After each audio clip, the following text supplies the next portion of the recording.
Bonjour à toutes et bonjour à tous et bienvenue dans l'ABC du climat décryptant la transition en live, le tout nouveau format présenté par l'Association pour la transition bas carbone. Je suis Théo Courteau, chef de projet à l'ABC et je suis ravi d'animer cette première session avec vous. Comme je le disais, donc l'ABC du climat, c'est un tout nouveau format, c'est entièrement à distance, ça a lieu 3 fois par an et ça remplace nos anciennes tables rondes, nos anciens petits déjeuners que vous avez pu connaître par le passé qui étaient donc en présentiel. Mais pas d'inquiétude à ce niveau-là, il y aura toujours autant de place pour vos questions et donc pour nos réponses. Donc c'est une table ronde. Il y aura environ une bonne heure d'échange entre nos 3 intervenants que je vais vous présenter juste après. Puis 20 à 30 minutes, de vos questions que Maxence en régie pourra sélectionner et nous transmettre, juste après. N'hésitez pas à les poser d'ores et déjà dans le chat et on les récupérera au fil de l'eau. Donc c'est un lieu d'échange, c'est un lieu de débat respectueux évidemment, où on souhaite mettre en avant, les acteurs de terrain que l'on sait reconnus et réputés pour leur action pour la transition écologique du sport évidemment. Vous l'avez compris, vous êtes là pour ça aujourd'hui. Notre thématique du jour, c'est le sport. C'est le sport face à cette transition écologique, le sport amateur, mais le sport professionnel aussi. On sait que c'est un formidable vecteur d'émotion, un formidable vecteur aussi ça transmet beaucoup de valeurs sociales, de solidarité. Ça fédère énormément autour de lui. On le voit évidemment très bien avec la Coupe du monde de rugby en ce moment.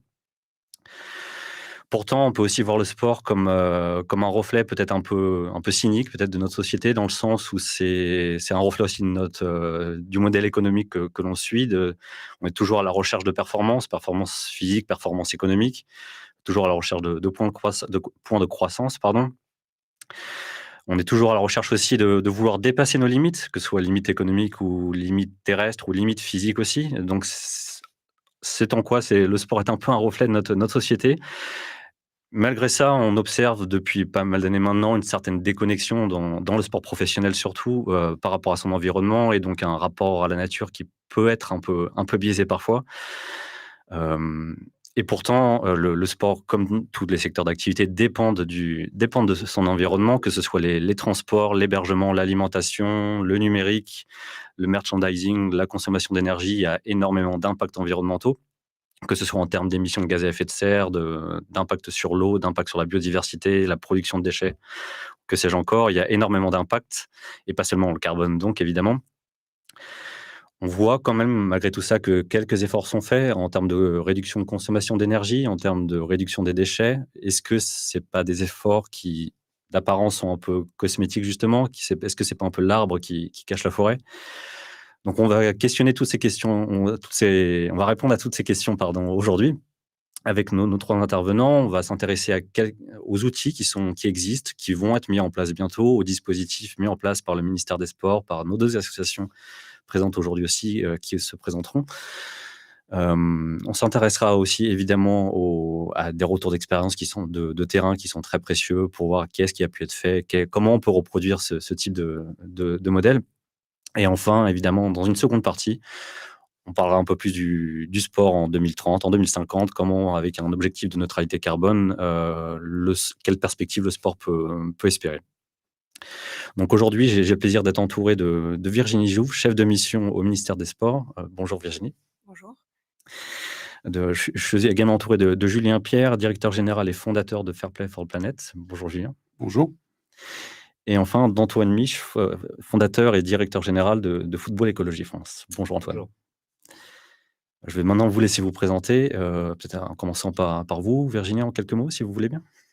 Oui, donc Virginie Jo, donc je travaille au ministère des Sports et des Jeux olympiques et paralympiques, dans le bureau du sport durable. Je travaille avec une équipe, où les missions qui nous animent au quotidien sont plus orientées sur le volet, environnemental au ministère des Sports, le volet social du sport, donc le développement durable, c'est 3 volets. Nous, on traite plutôt le volet environnemental et moi, ce qui m'anime au quotidien, c'est plutôt chargée de mission sur les mobilités actives et tout ce qui est empreinte carbone dans le sport. Merci Virginie. Antoine, si vous voulez. Donc Antoine Mich, fondateur de Football Écologie France. Ça fait 20 ans que je travaille dans la RSE, plus particulièrement la partie environnementale. Puis je suis de l'Île-de-France, donc j'ai baigné dans le foot, populaire dans mon enfance et Football Écologie France aujourd'hui, c'est à peu près 30 antennes en France, 400 bénévoles, presque une dizaine de salariés et on accompagne à peu près 150 adhérents et chez nous les adhérents, c'est des clubs de football, puisque la mission de Football Écologie France, c'est d'accompagner les clubs sur leur transition écologique. clubs et communautés des clubs, évidemment. Très bien, donc je vois un ancrage important sur tout le territoire. Je pense qu'il y aura beaucoup de retours d'expérience à mentionner. Et enfin, Julien? Donc Julien Pierre, je suis ancien international de rugby. J'ai eu la chance de jouer pendant 17 ans à haut niveau. Engagé depuis très longtemps sur les sujets, protection de l'environnement et notamment des espèces menacées et de leur écosystème et fondateur donc de Fair Play for Planet, qui est le premier label, éco-responsable pour les clubs, les sites et les événements sportifs. On attaque la RSE du côté environnement pour aider à identifier, structurer et valoriser toutes les actions qui sont menées sur ces structures-là. Et aujourd'hui, on travaille avec une cinquantaine de structures. On s'est lancé il y a moins de 3 ans et on est une entreprise de l'ESS. Très bien. Merci à tous les 3 pour vos présentations. Je pense que les échanges seront riches. Maintenant, je me retourne vers vous, effectivement, à distance. On va vous proposer une question pour lancer un petit peu les débats et vous laisser ensuite pour animer le chat, tout simplement. Si vous vous connectez sur WooClap, wooclap.com, vous avez à la fois le QR code sur cette slide que vous avez à l'écran et aussi le code. Si vous allez sur wooclap.com directement, vous pouvez rentrer ce code FXJDAO ou bien vous scannez le QR code et une question va normalement apparaître. Elle apparaît maintenant, effectivement. Donc, on vous laisse quelques secondes pour répondre. Elle est assez simple. Quelle est l'empreinte carbone de la Coupe du monde de football 2022 au Qatar? Est-ce que, selon vous, c'était environ 2 millions de tonnes de CO2, environ 6 millions de tonnes, ou est-ce que l'empreinte était neutre, tout a été compensé par des crédits carbone? Je vois que les réponses commencent à arriver. Je vous laisse encore une dizaine de secondes, ça va aller assez vite. C'est simplement pour lancer les débats. Il n'y a pas d'enjeu. Tout le monde répond. Pour l'instant, il n'y a qu'une seule réponse qui est sélectionnée. Ça va assez vite.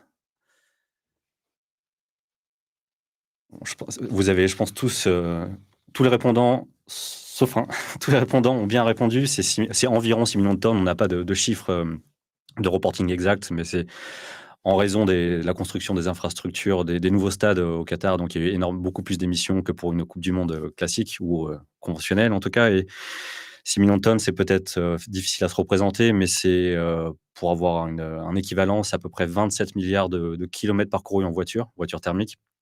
Donc voilà, donc c'est très conséquent juste pour une Coupe du monde de 3 à 4 semaines. Ça incite peut-être à remettre le modèle en question, et donc c'est des impacts qui sont vraiment énormes, et on va parler maintenant de ces impacts. On observe donc que ce soit la Coupe du monde au Qatar, la Coupe du monde en Russie il n'y a pas longtemps, la Coupe du monde de rugby en ce moment, les Jeux olympiques l'année prochaine, les Jeux d'hiver en Arabie Saoudite bientôt. Il y a une démultiplication de ces événements qui ont une envergure de plus en plus importante et qui sont de plus en plus impactants. On commence à prendre conscience de ces impacts. Le sport amateur, on en parle peu encore, mais il y a aussi des impacts, moindres évidemment. Peut-être quand on pense simplement au transport pour aller à son lieu d'entraînement, ça reste un poste d'émission assez conséquent, si on parle que de gaz à effet de serre, bien sûr. Donc voilà, que ce soit le sport pro ou le sport amateur, il y a beaucoup de problématiques qu'on doit aborder pour que le sport puisse effectuer sa transition, pour que la société puisse effectuer sa transition écologique. Et je vais d'abord me tourner vers toi, Virginie. Donc, est-ce que le ministère des Sports a des dispositifs, des outils qui existent déjà, qui vont bientôt exister? Je sais qu'on en a parlé un petit peu en préparation. Je sais qu'il y en a qui vont bientôt arriver, qui sont assez prometteurs. Oui, alors le le ministère des Sports, face à cette nécessaire transition écologique à laquelle elle doit faire face, le sport doit faire face, est pas vraiment prescripteur dans cet enjeu-là. Il réagit beaucoup aux objectifs et directives interministérielles. Et donc en réaction, on propose des outils pour accompagner, pour s'adapter, pour que le sport, que ce soit les grands événements, mais aussi, ça va de tous les échelons d'organisation, de clubs. On veut toucher à tous les acteurs pour que chacun puisse s'impliquer et avoir un impact, sur le fonctionnement. Donc on a mis des outils en place. Je pense à la charte des 15 engagements, des organisateurs, qui est là pour accompagner, donc c'est des engagements volontaires. On pense que c'est important que ce soit volontaire de la part des organisateurs et des structures qui ont envie de s'engager, dans la diminution de cet impact, que ce soit volontaire. Je pense à un outil qu'on a fait en collaboration avec Paris 2024 et le CNOSF, donc tous les acteurs du sport français se sont mis ensemble pour qu'il y ait un outil d'accompagnement des organisateurs pour baisser leur empreinte carbone. Là, on joue vraiment sur le volet empreinte carbone. La charte des 15 engagements est plus large. Et cet outil, c'est Coach Climat Événement. Il est sorti au printemps là, et donc permet aux organisateurs de pouvoir évaluer, l'impact de leur organisation et ensuite l'idée, c'est qu'on leur donne des solutions, on les accompagne pour diminuer. Donc voilà, on est en train de le lancer. Il y a pas mal d'organisateurs qui s'approprient l'outil et on est pour l'instant dans une logique de découverte, mais on a pas mal de disciplines, pas mal de niveaux d'organisation et donc ça, c'est bien et donc ce qu'on s'attache à faire, c'est vraiment nous, ce qu'on veut, c'est, évaluer l'impact de ce qu'on met en place. Ça, c'est important, et donc voilà, nous, on réagit à des objectifs interministériels, mais ce dont on se rend compte aussi et c'est là que c'est intéressant, c'est que c'est des effets concordants. Nos outils s'adaptent aussi aux utilisateurs. C'est-à-dire que la charte des 15 engagements, par exemple, c'est un bon exemple, a élargi son champ d'action en intégrant, le domaine de l'inclusion, du numérique, et le troisième m'échappe, mais en rajoutant un autre champ, trois nouveaux champs, parce que justement les organisateurs s'en emparaient. Il était nécessaire qu'on puisse, le prendre en compte aussi.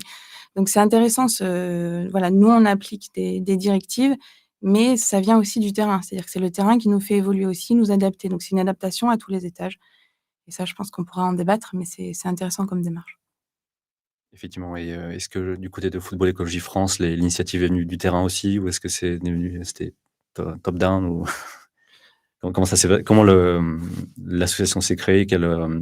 Alors Quels outils du coup ensuite vous avez pu le mettre à disposition? oui, alors, en fait, on sent qu'effectivement les citoyens et les citoyennes globalement ont envie de se saisir du sujet. Il y a déjà des choses qui sont faites du côté de la famille, du côté des écoles, parfois dans une entreprise quand on est salarié ou autre et donc le sport, manquait un petit peu à cette forme d'engagement. Aujourd'hui, on parle de plus en plus de sport à impact et donc en fait, tous les domaines sont concernés, la société, hein, même le sport, amateur ou professionnel et donc quand on s'est posé la question de pourquoi, par exemple, le sport n'était pas assez pionnier sur le sujet, on a remarqué que, bah, les gens avaient besoin de proximité, d'accompagnement régulier. Évidemment de bien comprendre le sujet parce qu'on ne peut pas demander aux gens de s'engager, d'être motivés s'ils ne comprennent pas le sujet. Parce qu'on est sur des questions de perception et de repriorisation avant un changement de comportement. Il faut être, assez logique dans tout ça et donc finalement, on a regardé un petit peu, on a questionné, des clubs de sport, notamment des clubs de football parce que, oui, c'est vrai que, nous on est que sur le football, mais la raison est très simple en fait, c'est le premier sport au monde, le plus influent, le plus populaire et donc si on arrive à travers ce sport à bouger, à motiver des centaines de millions de personnes, j'ai beaucoup d'estime pour, les autres sports et par exemple le badminton, mais le badminton a moins d'impact mondial, que le football. Donc je sais que la fédé je fais un petit clin d'œil à la fédé de badminton parce qu'en fait, ils sont très engagés sur la RSE et je leur dis chapeau parce qu'ils sont vraiment exemplaires sur le sujet. Mais le football a besoin aussi d'être exemplaire sur ça, c'est le premier sport au monde et ça peut avoir un effet d'entraînement conséquent. Et donc, on s'est dit: «Ben, finalement, si on facilite le passage à l'action de ce sport-là, à travers de la proximité, de la continuité, des outils simples et efficaces et puis effectivement qu'on leur fait comprendre le sujet, que ça les motive». En fait, après, c'est une question de personnalité, c'est une question de gouvernance, de budget, enfin voilà, après les choses se mettent en place. Donc, tout comme ça a été pour le sport féminin, il y a quelques années, quand certains sports ont dit: «Écoutez, le sport féminin, c'est important, il faut que il y ait une féminisation du sport» et là, les instances prennent en charge ce sujet-là et tous les acteurs aussi et ça a progressé. Donc là, c'est la même chose sur la transition écologique. On regarde un petit peu ce qui se passe sur le terrain et effectivement, on voit un petit peu les leviers qu'il y a à activer et donc on crée une structure qui va apporter ce que j'ai dit là, donc notamment des outils, des démarches, de la continuité, de la proximité, et surtout de la compréhension du sujet. Donc effectivement, tu vois que le passage à l'action, ça je crois qu'il y a une fresque qui vient de créer une fresque du football, il y a un e-learning. Est-ce que tu peux nous en dire plus, sur Oui, ces alors, outils-là? sur les démarches et les outils très concrètement, donc la première chose, c'est de bien faire comprendre le sujet aux gens et de les motiver. C'est-à-dire qu'on parle souvent de sensibilisation, mais en fait, il faut sensibiliser et activer. Il faut qu'il y ait un déclic. Il faut que les gens se disent: «Tiens, ma perception change, donc j'ai envie de reprioriser le sujet et donc derrière, je vais probablement changer mon comportement». Et donc, on a créé une fresque écologique du football, qui est un dérivé de la fresque du climat que tout le monde connaît. On l'a quand même pas mal repensé parce qu'en fait, quand on fait une fresque du climat dans un club de football, c'est, très technique, et puis effectivement, on parle peut-être moins de solutions que ce que les gens attendent, dans un club de football. Donc on a fait quelque chose avec l'ADEME notamment, on a fait quelque chose de plus simple, mais toujours aussi efficace d'un point de vue scientifique et derrière, on est beaucoup sur les solutions. Donc quand on fait cet atelier d'intelligence collective et ben, on arrive après à parler de plan d'action, de feuille de route Et donc surtout cet atelier-là, on le fait au départ avec la gouvernance du club. Parce qu'on nous dit souvent: «Il faut, que les enfants connaissent bien le sujet». Certes, mais en fait, ceux qui décident et qui font, le quotidien des clubs, c'est surtout les dirigeants et les adultes. Donc cet atelier, aujourd'hui, on le déploie un peu partout en France, tous les jours. Ça marche très, très bien, que ce soit dans les clubs amateurs ou les clubs professionnels, hein, qui sont 2 mondes assez différents, mais grosso modo, ils sont concernés aussi par le même terrain de jeu, c'est-à-dire la planète. Et donc, finalement, avec cet atelier, on a déployé d'autres outils qui sont parfois plus terrain, plus distanciel, un passeport de l'éco-supporter, un stand tous éco-supporters, un e-learning, enfin voilà. Après, on s'adapte aux besoins, soit de présentiel, soit distanciel, mais on met une palette d'outils et de démarches à destination des acteurs qui veulent agir et aussi, comme c'était évoqué juste avant, un petit diagnostic, un petit 360° où on sait grosso modo quand son club, veut agir sur la transition écologique, où est-ce qu'il se trouve, voilà, et quelles sont rapidement un peu quelle est la feuille de route qu'on peut imaginer, après ce petit, diagnostic? Très bien, effectivement et merci Antoine et côté Fair Play for the Planet, est-ce qu'il y a donc c'est un label effectivement, tu nous en dire plus Julien, mais est-ce qu'il y a d'autres activités de sensibilisation à travers ce label ou c'est simplement une incitation pour les structures à créer ce genre d'activité? Alors, juste avant de répondre à ta question, je vais rebondir aussi sur les propos d'Antoine, sur, et notre vision chez Fairplay, c'est que, il faut pas opposer le sport amateur et le sport professionnel. Heu, Moi, j'ai eu la chance d'être professionnel pendant de nombreuses années et je viens du sport amateur, et que ces 2 univers, qui ont des impacts évidemment différents, sont aussi complémentaires, où, le rôle du sport amateur a vraiment ce rôle pédagogique de sensibilisation extrêmement puissant, extrêmement ancré sur tous nos territoires où, on parle aux jeunes tous les jours, de tous ces sujets-là.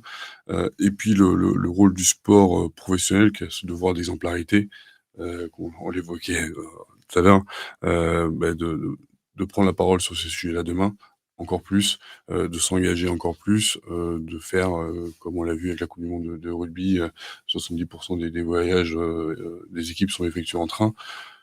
Sur la réduction de l'empreinte carbone de l'événement, c'est peut-être pas énorme, mais en termes d'image et d'exemplarité et demain de mimétisme pour les générations futures, c'est extrêmement puissant. Donc il faut réussir à faire avancer les deux mondes ensemble qui sont évidemment complémentaires. Et après sur Fair Play aux planètes, ayant grandi dans le monde du sport, j'ai vu le monde du sport, véritablement engagé sur énormément de sujets sociétaux, mais très peu valorisés. Très peu identifié, on parlait de tel ou tel sujet, on savait pas vraiment où aller, enfin, on faisait parce que ça c'était l'opportunité de le faire et on était convaincus, mais il y a pas vraiment de structuration de toute la démarche RSE de ces structures sportives et c'est comme ça qu'est née l'idée de Fairplay où moi à l'époque j'étais à la section paloise et on a commencé à réfléchir avec, notamment en s'appuyant sur les chartes, du ministère et d'autres outils qui existent à travers le monde, pour structurer cette démarche et c'est comme ça qu'est né Fair Play en Planète avec, en s'appuyant en travaillant avec l'ADEME sur un référentiel, encore une fois en s'appuyant sur la charte et d'autres outils, qui existent déjà, hem, avec un référentiel de 18 thèmes, 350 critères qui nous permet d'identifier, toutes les actions qui sont menées et après, pouvoir valoriser avec 3 niveaux de label, l'engagement des structures avec qui on travaille. Des clubs amateurs, des clubs pro, des événements sportifs petits ou grands. On commence à travailler des très gros événements et tous les établissements sportifs également, pour qu'il y ait vraiment tout l'écosystème du monde du sport qui s'engage quelque part dans cette transition, écologique. Très, très bien. Hem, Effectivement, pour refaire un petit peu le tour, est-ce que je repasse sur côté ministère des Sports, justement, avec toi Virginie, est-ce que j'avais eu l'occasion de tester l'outil Coach Climat, qui me paraît très, très complet. En tout cas, il y a énormément de critères qu'on peut renseigner. Est-ce qu'il y a d'autres, des collaborations, des synergies envisagées avec cet outil-là, avec d'autres, déjà, avec de le proposer à des clubs déjà, à des organisateurs d'événements ou c'est pour l'instant un outil de sensibilisation pur et basé sur la volonté des acteurs? Il est accessible à tous les organisateurs d'événements qui le souhaitent, hein. On veut vraiment le déployer largement et je pense que sa force, c'est que justement il est assez, intuitif et ce qu'on veut, c'est que les organisateurs qui s'en emparent et on voit que justement il y a un large panel d'organisateurs de manifestations qui s'en emparent pour l'instant, même si on est qu'au début et qu'au lancement. on veut qu'ils aient une vision globale, c'est-à-dire qu'on veut pas, il faut qu'ils fassent l'étude de leur impact, sur tous les champs de ce que peut, des champs qui peuvent avoir un impact dans leur organisation. Un organisateur peut pas faire le choix de se dire: «Tiens, moi, je vais jouer sur le volet, transport uniquement et donc je veux voir l'impact des transports sur mon organisation». On veut qu'ils fassent tout sur la globalité de tous les champs, donc ça veut dire, tout ce qui est, nourriture, tout ce qui est, transport, déchets, voilà, il faut qu'il ait vraiment une vision globale et après effectivement, une fois qu'il agit, qu'il a fait son bilan, il peut, chercher à diminuer un impact qui est plus fort, ou un autre.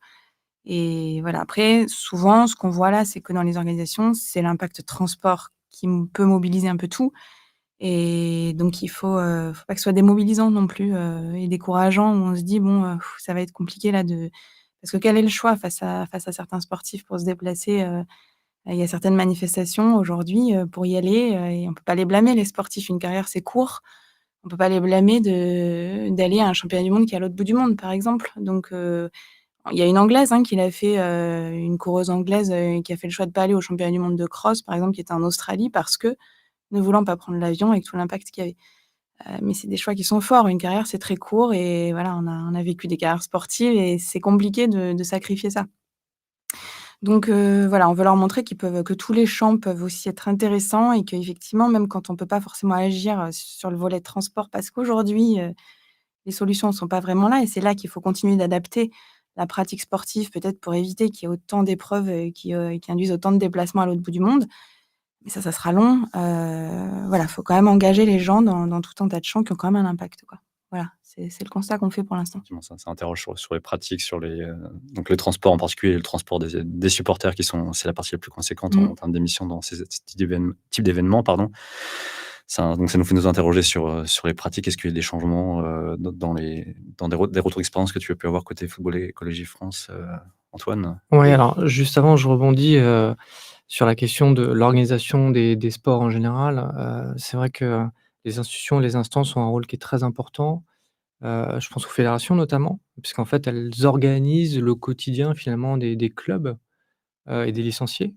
Que ce soit, la fédération ou son organisme professionnel. Donc si je prends l'exemple du football, il y a la fédération de foot et puis il y a la LFP. Et donc effectivement, ça demande aussi de leur côté des changements structurels, des vrais questionnements.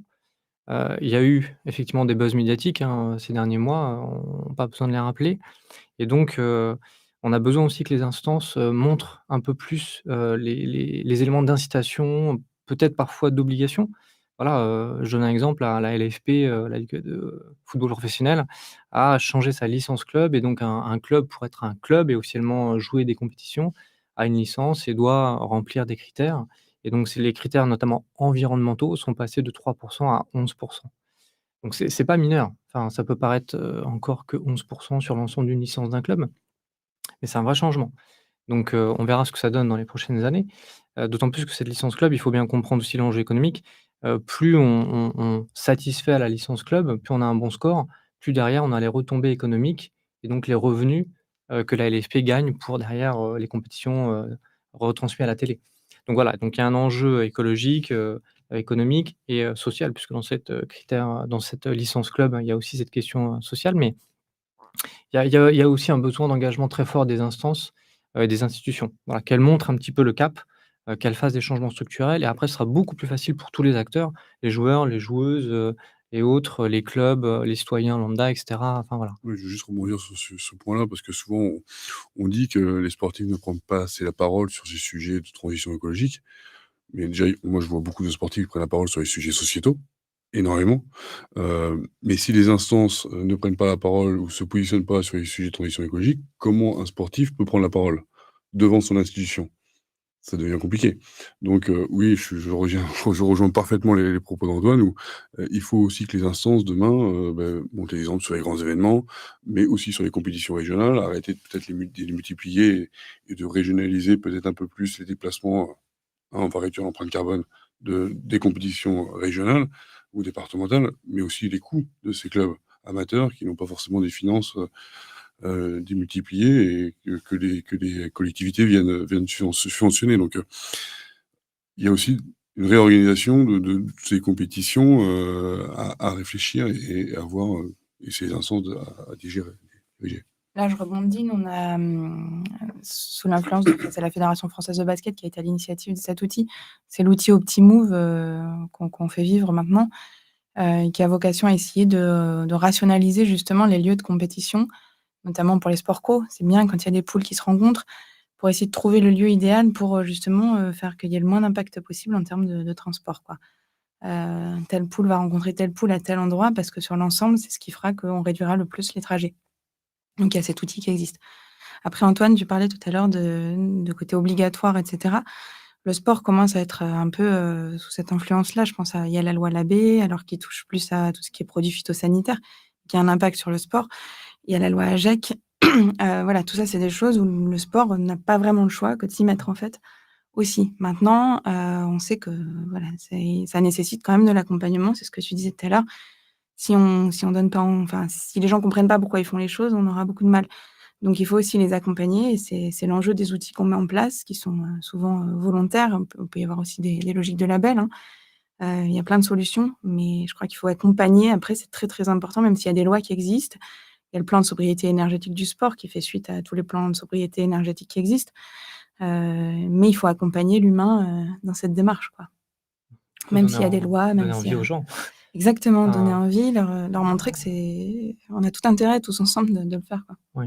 On connaît tous l'urgence, du sujet, et voilà, il y a les rapports du GIEC et autres qui nous donnent des tendances, voilà, on sait que par rapport aux accords climat, il faut aujourd'hui, plutôt réduire de 5 à 10 les émissions de gaz à effet de serre que chaque année, que juste, stagner. Mais voilà, donc l'enjeu est posé, le contexte est là, mais il faut donner envie aux gens. Voilà, pour les mettre en mouvement, pour qu'il y ait un changement de perception et après de comportement. Donc c'est pour ça que sur le terrain, pour répondre à ta question aussi, on sent que les gens, en fait, avaient du mal à cerner le sujet et qu'est-ce que ça voulait dire dans le sport en général. Alors, quand c'est un sport de nature, c'est peut-être un peu plus simple. Voilà, on est connecté à la montagne, à la mer, et cetera.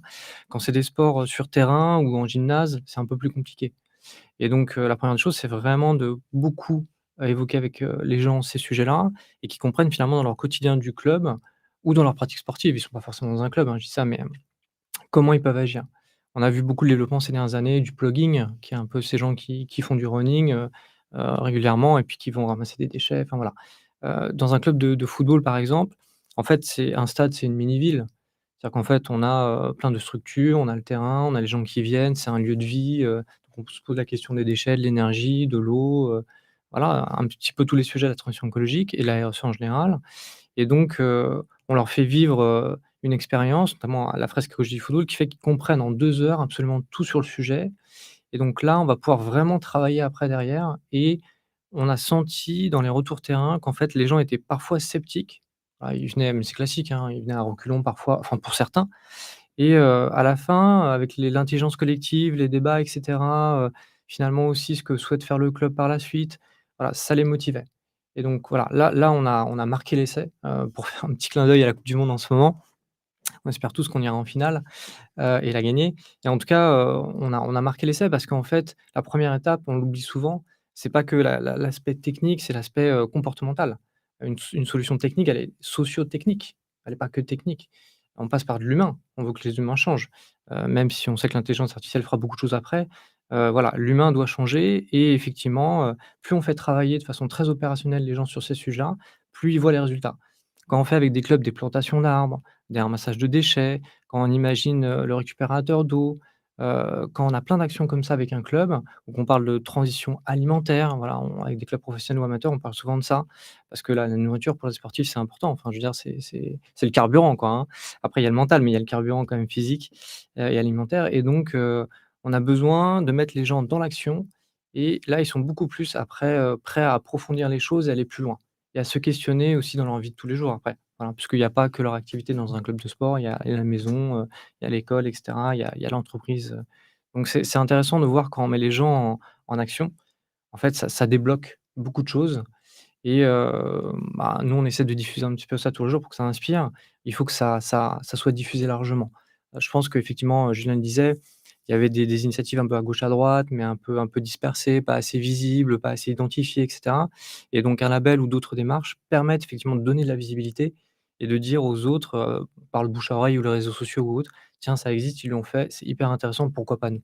Voilà, et ça, c'est hyper intéressant. Dans le sport, il y a beaucoup de bouche à oreille, voilà, et il y a un petit peu ce côté parfois compète, on aime bien, voir ce que fait l'autre et on aime bien se dire: «Pourquoi pas nous?» Et ben, profitons aussi un peu de ça, de cette émulation, pour faire de la coopétition quelque part et entraîner les gens, des centaines de millions de personnes qui font du sport tous les jours sur la planète, à dire: «Beh, tu peux faire du sport, mais aussi du sport à impact positif».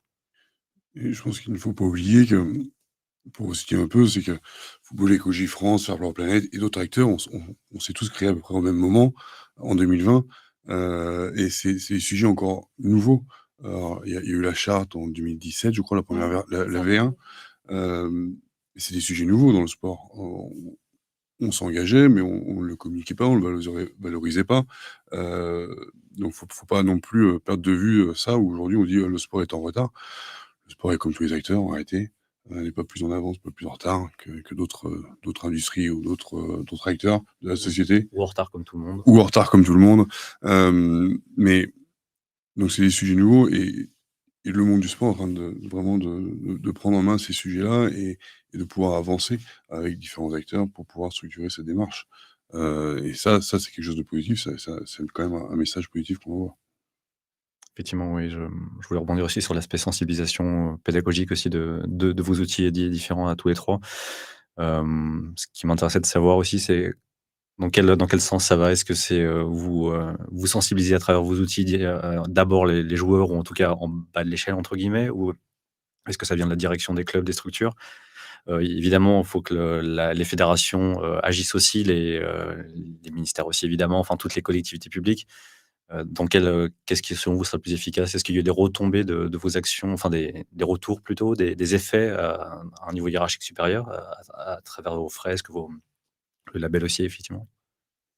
Non, nous, c'est vrai qu'il y a la partie label, et donc on va travailler avec, les clubs, les dirigeants des clubs, les organisateurs d'événements et autres.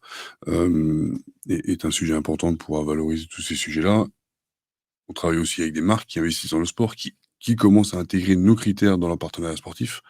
On a les premières marques qui commencent à intégrer, donc ça veut dire que, demain, les investisseurs du sport vont flécher aussi, vers des structures qui s'engagent vers la transition écologique, donc c'est aussi des leviers importants. Et puis on a développé différents outils pardon, avec l'ADEME. On parlait des sportifs de haut niveau, on a fait des vidéos, pour sensibiliser à travers l'image de sportifs à la transition écologique, avec des Nicolas Karabatic, Néné Corson, Arnaud Assoumani et quelques autres. On a créé une affiche pour 10 actions pour un sport plus vert qui fonctionne bien, qui est assez ludique, en disant en fait parfois la transition c'est peut-être pas si compliqué que ça. Il y a les premiers pas de sensibilisation qui sont faciles à mettre en place, et qui permettent d'aller plus loin, de structurer pour aller plus loin dans cette démarche. Et puis on a développé également avec l'ADEME un test, en ligne gratuit sur notre site, de 5 minutes, qui permet aussi d'avoir cette première approche de qu'est-ce qu'est-ce qu'on peut mettre à travers un club, et qu'est-ce que ça veut dire à travers un club? Voilà. Pardon. Moi, je crois que c'est à tous les étages. Enfin, c'est le constat qu'on fait, tout à l'heure, je le disais, c'est le ministère agit, enfin, par rapport à des directives et des objectifs interministériels qui nous dépassent, qui dépassent le champ du sport. On se l'approprie dans le champ du sport. On voit que les fédérations s'emparent du sujet, les clubs s'emparent du sujet. Antoine parlait tout à l'heure des gens qui font leur footing et qui ramassent des déchets, donc c'est aussi à l'échelle de l'individu que ça se passe. On peut vraiment se dire que là, c'est vraiment à tout de toutes parts que qu'on s'empare de ce sujet-là. On peut plus aujourd'hui, nier qu'il y a une réalité dont il faut s'emparer et qu'il faut s'adapter quoi, en fait. Donc s'adapter, ça veut dire, fonctionner différemment, mais ça veut aussi dire réduire la voilure, je pense. Tu en parlais tout à l'heure, Julien, aussi de est-ce qu'il faut faire toujours autant de compétitions? C'est des débats, mais je pense que le sport va devoir aussi s'adapter là-dessus.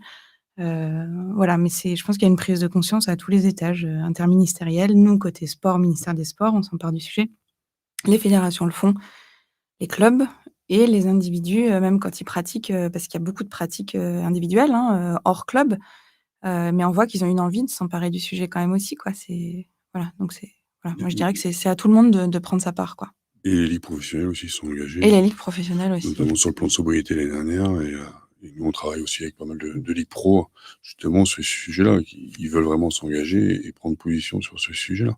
Et c'est le nouveau champ qui m'échappait tout à l'heure dans la charte des 15 engagements, c'était le sponsoring. Il y a maintenant, voilà, c'est, les gens réfléchissent à la manière dont ils sont, qui est-ce qui les sponsorise et quelle est leur, voilà, quelles sont leurs valeurs derrière, quoi. Donc c'est un nouveau champ, quand on fait attention à qui va Qui finance nos qui événements, finance. ouais. On pourra en parler tout à l'heure, effectivement. J'imagine, ouais, c'est un sujet, d'actualité. En tout cas, je suis totalement en phase et il y a quand même aussi un niveau qui est clé, c'est vraiment la gouvernance d'une structure. C'est-à-dire que, bon, souvent, ce qui remonte du terrain, c'est, des personnes dans des structures, clubs, fédés ou autres, veulent travailler ces sujets-là, mais, la gouvernance n'est pas encore en phase ou a pas vraiment priorisé ces sujets-là. Donc au départ, je pense qu'il faut mettre pas mal de temps et d'énergie pour échanger avec la gouvernance, qu'elle soit bénévole ou professionnelle, hein, peu importe la structure, et le statut des personnes dans la gouvernance. Si je prends un club amateur, bah, la gouvernance elle est bénévole, mais dans d'autres institutions, elle est professionnelle. Donc il faut que ces gens qui dirigent la structure, qui réfléchissent à la stratégie moyen, long terme, des sujets qu'il y a dans la stratégie, de comment ça doit être après opérationnalisé et cetera, soient convaincus, soient les premiers promoteurs. Parce que, sinon je pense que ça crée de la frustration, dans cette base de la structure et donc on a besoin que la gouvernance, d'une structure soit convaincue. Ça, c'est très important et au final, peu importe le statut de chacun dans les structures, du sport, c'est, finalement, on est tous un peu supporters du sport, on aime le sport, supporters, supportrices, au sens très large du terme, hein et c'est comment on bascule éco-supporter à de supporter à éco-supporter, de supportrice à éco-supportrice, voilà et donc ça veut dire incarner les choses, faire de l'action, mettre en place quelque chose dans la stratégie du club et cetera, voilà et c'est pas si compliqué que ça. Mais après, il faut faciliter les choses. Voilà, c'était juste un point pour dire qu'au niveau de la gouvernance, c'est très important parce qu'en fait, les gens ont envie, hein, dans ces structures-là d'agir et parfois elles sont frustrées et parfois elles vont ailleurs, elles démissionnent ou voilà et donc c'est dommage de perdre des bonnes énergies sur des sujets qui sont, complètement liés au contexte et aux enjeux de société et donc il faut un peu nourrir ça et certains acteurs l'ont compris, mais parfois certaines gouvernances sont encore un peu en retard sur ces aspects-là, qui sont des signaux forts. Voilà, donc il faut que les gouvernances des structures vraiment donnent des signaux forts et concrets pour inciter finalement, toutes les personnes qui composent leur sport, leur base, leur structure à avancer sur ce sujet. Merci pour ça. Et aussi, je voulais maintenant aborder aussi le côté retour d'expérience, mais plus concret encore. Je m'adresse donc à vous 3 pour ce coup-là. Je sais que vous avez été en contact, labellisé ou sensibilisé des clubs, des structures, des organisateurs. Je m'intéresse à des cas concrets que vous pourriez nous citer en termes des cas concrets qui ont pu aussi avoir eu un effet de mimétisme vers d'autres clubs, d'autres ligues de sport. Je sais qu'il y avait l'Olympique Lyonnais avec du côté de ton label, Julien. Il y avait un club de football récemment, je ne sais plus lequel. Il y en a plein. Il y en a plusieurs. Ouais, enfin, Professionnel ou amateur? Professionnel, je l'ai plus en tête, mais c'était assez récent, je crois, où il y avait une fresque du bilan carbone qui avait été organisée. Oui, il y en a plein. Il y a le GF38 Grenoble, qui est en Ligue 2. C'était Grenoble, je crois. Enfin voilà, il y a plein de clubs. Bah, en fait, contrairement à ce qu'on peut imaginer, si on prend l'exemple de Grenoble, Grenoble est une ville très sportive et très axée sur la transition écologique. Voilà, donc le contexte est très, favorable, mais encore faut-il convaincre, les personnes des, quelques clubs professionnels qui sont dans la ville, qui sont pas les gens de la mairie ou de la métropole ou les citoyens lambda, de la ville.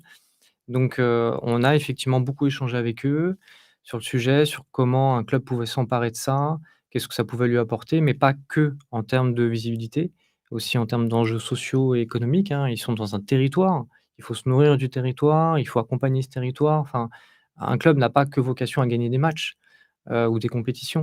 Il faut aussi, être ancré dans un territoire et qu'il y ait des échanges positifs avec ses particularités de territoire et donc on a avancé avec le Grand Foot 38 en faisant pas mal d'ateliers de la fresque écologique du football, en faisant des conférences, en invitant des clubs amateurs qui sont des partenaires du club, en faisant, des journées dédiées, par exemple, à la transition alimentaire qu'on a organisées avec le club et aussi la métropole.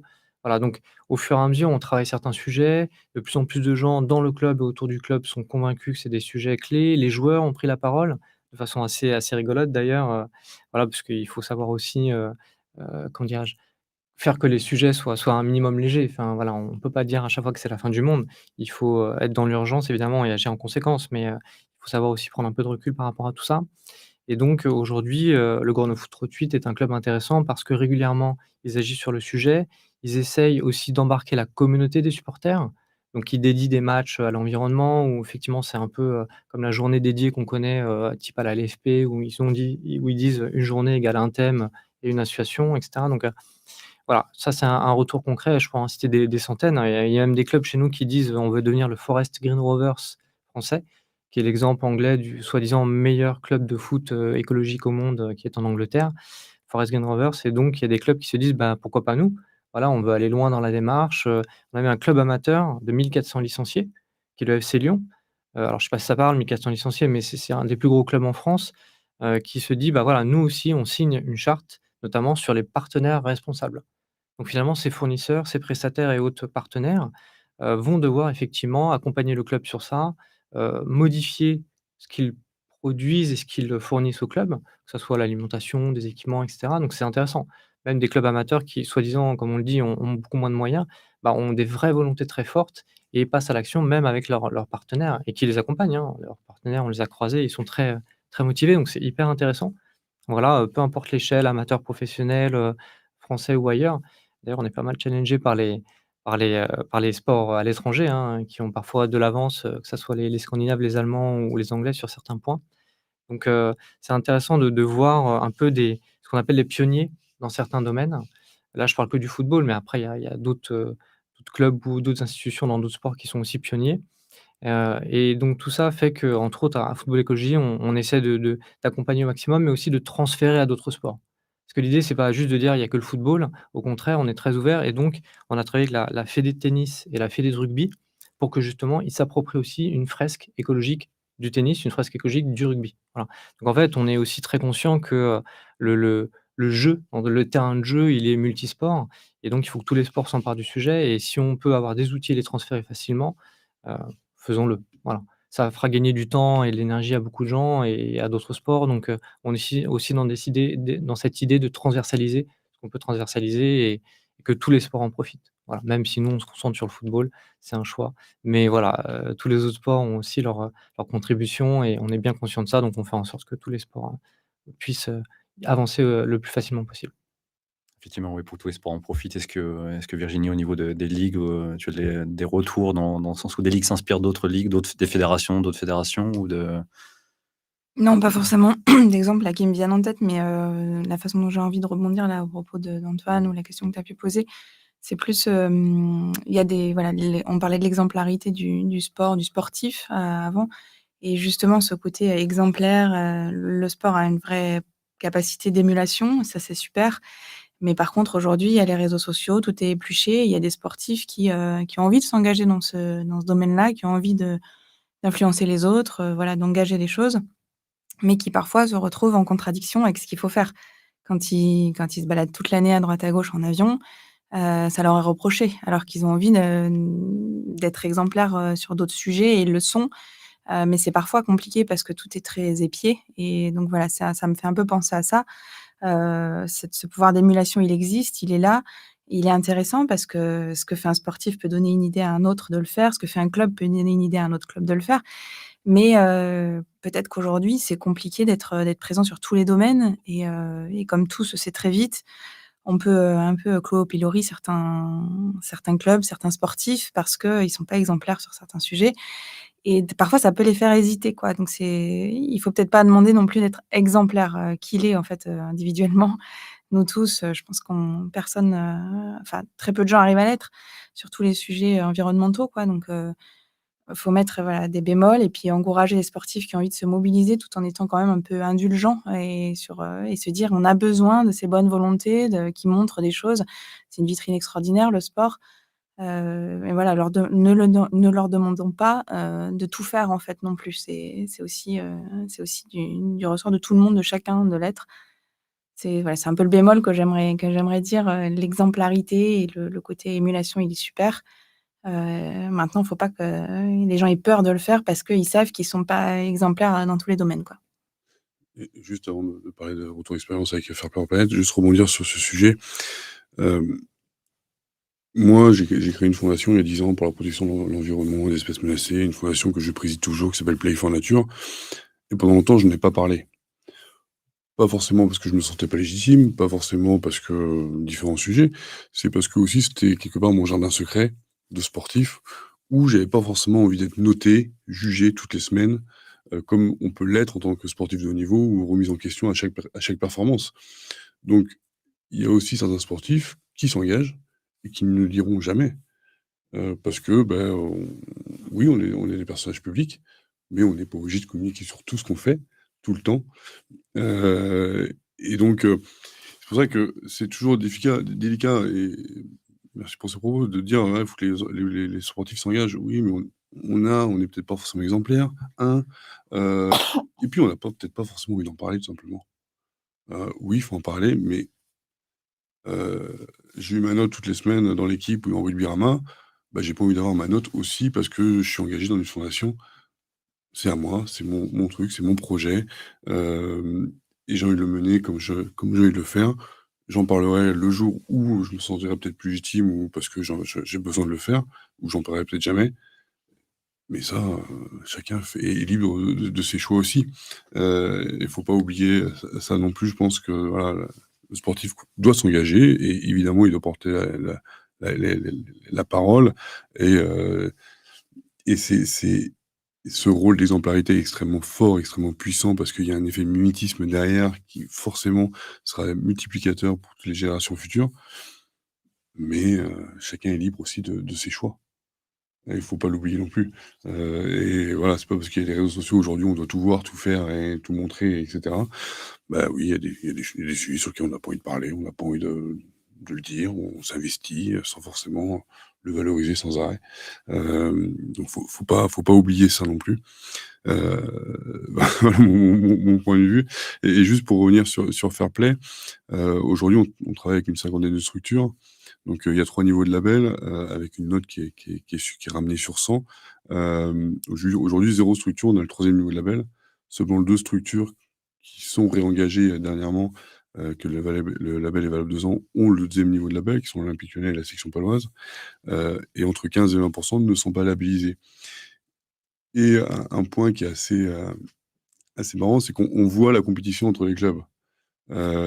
J'étais à la section à l'ASM Clermont-Auvergne, hier et justement, il me dit: «Ah nous on a que cette note-là, faut qu'on progresse parce qu'on voit que ces clubs-là, ils sont devant».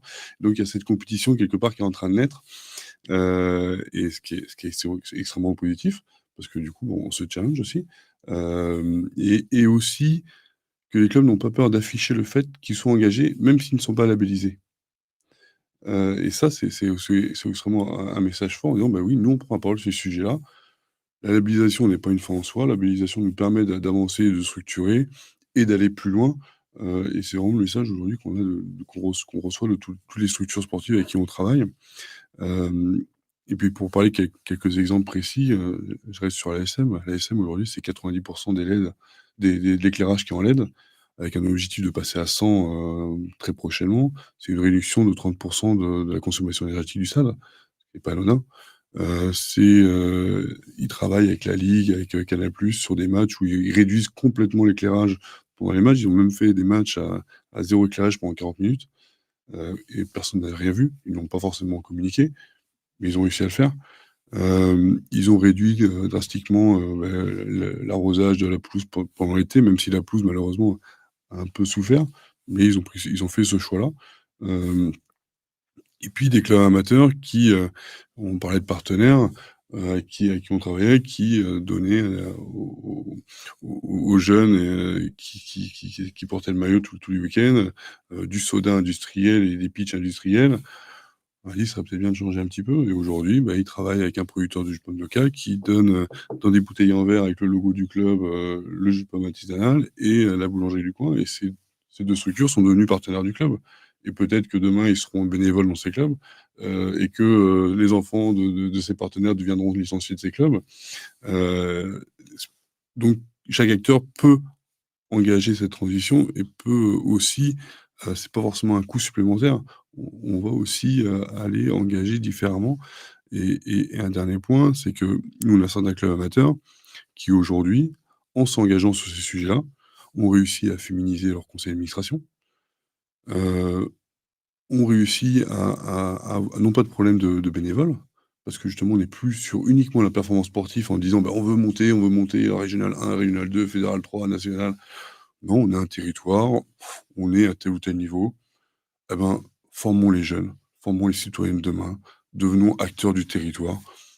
On monte pas, c'est pas grave, c'est pas l'essentiel et c'est aussi ça peut-être le sport amateur demain de revoir ce mode de compétition à tout prix, vouloir monter, investir.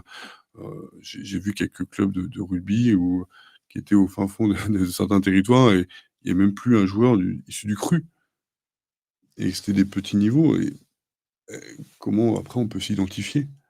Donc je pense qu'il y a aussi, cette compétition peut-être à certains niveaux qu'il faut effacer et redevenir sur du sport bien-être, santé, loisirs, on l'appelle, comme on veut, détente, mais qui est aussi important. Effectivement, de tenter de revenir aux sources un petit peu, de s'éloigner du sport business comme ça l'est peut-être actuellement. Hem, Avant de passer peut-être à la deuxième partie, parce que je vois effectivement que les échanges sont riches. Tu parles tout à l'heure, Antoine, du club anglais de Forest Green Rovers. Mmh. Je sais que c'est un club qui essaie d'être exemplaire pour le coup dans ses pratiques. Je pense qu'il est pas il me paraît pas forcément très connu du grand public.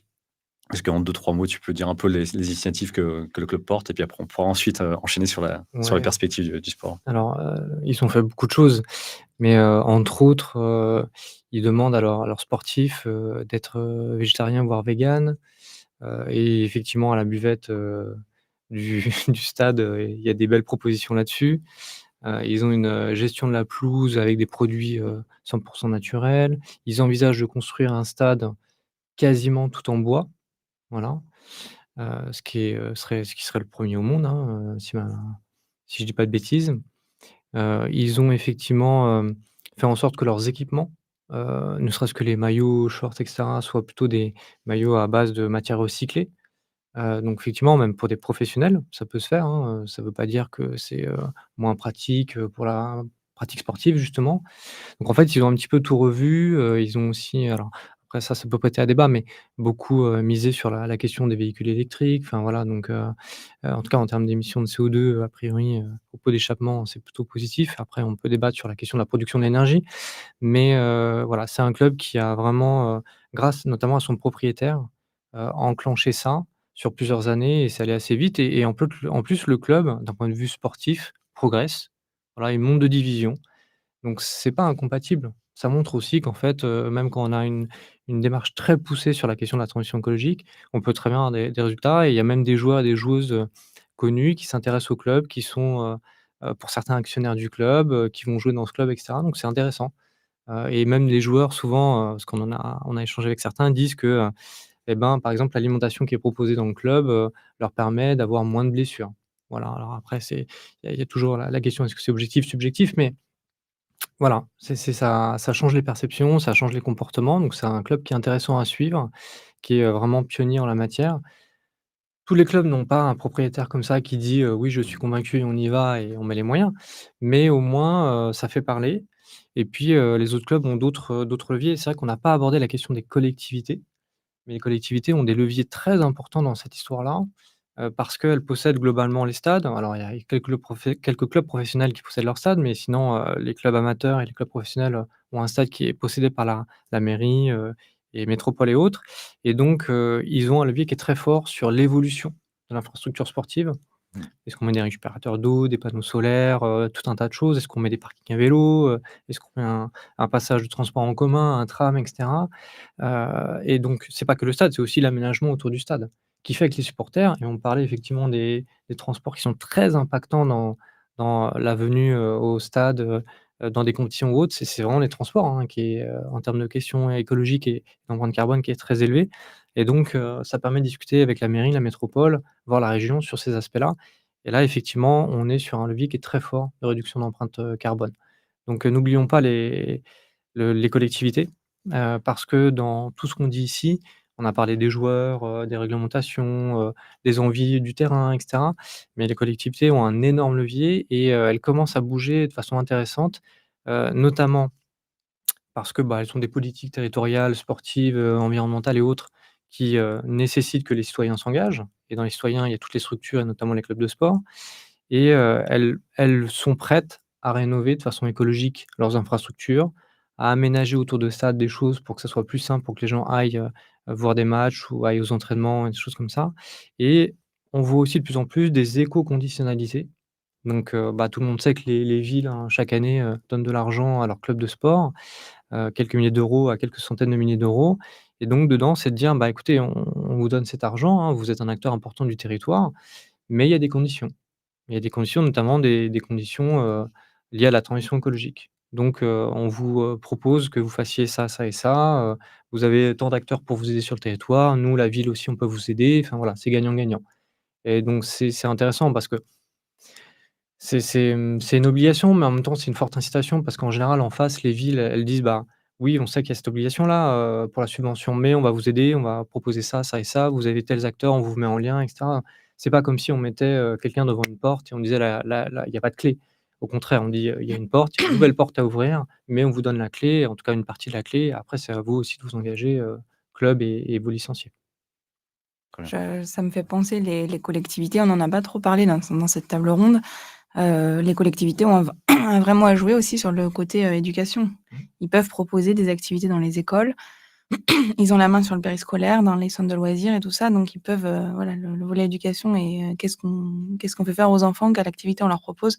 Les collectivités ont un vrai rôle à jouer là-dessus, c'est certain. Un autre, ça m'a fait rebondir aussi sur, ça me fait penser aussi sur, un autre sujet qu'on n'a peut-être pas abordé encore non plus sur, les transports. Comment est-ce qu'on va au stade et cetera, engager sur des mobilités actives. Faut pas non plus oublier, c'est un des champs, qui est de la charte des 15 engagements là, l'inclusion et notamment, ne pas oublier, tout ce qui est, handicap, parce que parfois, s'engager dans une démarche, plus environnementale et cetera, c'est oublier le handicap parce qu'on va faire des choses qui ne permettront pas l'accessibilité aux personnes handicapées. Donc c'est vraiment à penser quoi, il faut pas que, la transition écologique soit pour les valides exclusivement, quoi et je pense que c'est important de voilà, d'y penser, et c'est peut-être un sujet qui est pas suffisamment, pris en compte pour l'instant, quoi et qui est pourtant essentiel. C'est le volet social et il faut qu'on embarque tout le monde dans cette transition écologique et parfois ne pas penser à enfin, ne pas vouloir bien faire d'un côté et complètement oublier une partie de la population, quoi. Tout à fait. Si la transition écologique n'est que écologique et elle n'est pas sociale, elle n'aura pas lieu tout simplement. Mmh. Il faut qu'elle soit inclusive à tout point de vue. Vous avez déjà abordé du coup tous les 2 l'aspect, collectif, de collaboration entre tous les différents acteurs du sport tout simplement. Donc ce qui me fait enchaîner sur la deuxième partie, c'est on va aborder maintenant tout ce qui est perspective du sport. Comment le sport peut espérer, vivre ou survivre en 2030, en 2050 si est-ce qu'il doit garder le même modèle? Alors là, du coup, on va vous poser le même modèle ou est-ce qu'il doit se transformer de A à Z? Je vais vous ressolliciter à distance à travers une question WooClap avec toujours avec le même code, le même QR code. Si en quelques mots, vous pouvez nous décrire selon vous les pistes d'action qui sont pour vous prioritaires pour que le sport effectue sa transition justement. Donc encore une fois, on va vous laisser quelques secondes et puis je vais ensuite laisser, nos intervenants, réagir sur ces mots. Je les vois à l'écran, je vais vous les partager ensuite. N'hésitez pas aussi, à poser vos questions dans le chat, on y arrive bientôt à la séance de questions-réponses et ensuite, nos intervenants y répondront ensuite.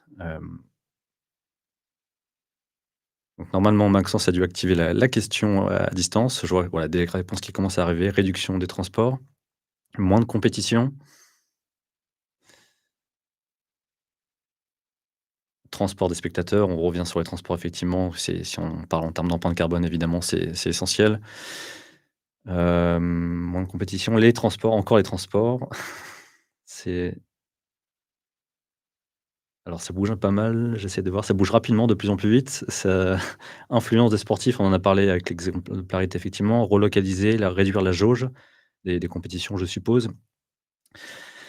Le calendrier des compétitions, bon, effectivement, toutes les fins du professionnalisme, c'est un petit peu, vague. En tout cas, repenser les jeux, je vois, la sensibilisation, un lieu unique, pardon, voilà, en tout cas, les mêmes thématiques reviennent, que ce soit sur les transports, sur le format, sur mutualiser, régionaliser les événements, condenser ces choses-là, peut-être avoir des jeux olympiques en même temps que d'autres compétitions. Voilà, donc l'idée, c'est pas forcément de tout arrêter, l'idée que c'est que, on l'a dit tout à l'heure, le sport véhicule énormément de valeurs autres que la performance sportive et fédère énormément autour de lui. Donc, l'idée, c'est qu'il reste là, qu'il continue de faire partie de notre quotidien. Donc il y a un besoin de sobriété, il y a aussi un besoin donc de transformation. Donc voilà, les réponses suivent vraiment, je vous laisserai donc globalement, comme je le disais, c'est sur le format, le transport que ça porte majoritairement, en tout cas les réponses de du public. Je vous laisse du coup, est-ce que vous avez des réactions comme ça à chaud, tous les 3? Peut-être. Bon, il y a, évidemment ces grandes compétitions internationales qui posent question aujourd'hui, comment elles évolueront demain? Il y a quelques idées, un lieu unique peut-être demain, voilà, il y aura un lieu unique pour toutes ces compétitions. Alors ça pose une problématique de quel pays, quel continent peut se donnerait le droit, de recevoir toutes ces grandes compétitions sur un lieu unique. Mais ça permettrait d'arrêter de construire des stades qui sont détruits quelques années après ou qui sont des verrues malheureusement sur la planète aujourd'hui. La régionalisation des supporters, je laisserai chacun débattre dessus. On est pour ou contre. Moi, je pense que ça pose aussi des problèmes derrière sociaux. Qui a droit à accès, pourquoi, comment. Peut-être réduire le nombre de compétitions, arrêter de les multiplier. On parle de faire une coupe du monde de foot tous les 2 ans. Je vois pas l'intérêt. Je pense que la magie du sport et de ces grandes compétitions, c'est justement qu'elles sont, on voit un match, France All Black une fois tous les 3 ans ou tous les 4 ans ou peut-être tous les 2 ans, mais on le voit pas tous les 6 mois. Le jour où on voit un France All Black tous les 6 mois ou un France-Brésil au foot tous les 6 mois ou je ne sais quelle compétition régulièrement, on va perdre aussi, l'essence même du sport de compétition et de ces grands événements. Donc peut-être qu'au lieu de faire les JO tous les 4 ans, une coupe du monde de foot de 4 ans ou de rugby tous les 4 ans, bah, l'espacer tous les 5 ans. C'est-à-dire que tous les 20 ans, déjà, on en gagne une. C'est pas anodin. Sachant qu'aujourd'hui, on voit qu'il y a de plus en plus de mal, qu'il y a de moins en moins de villes qui, quand même, sont candidates à recevoir ces grands événements.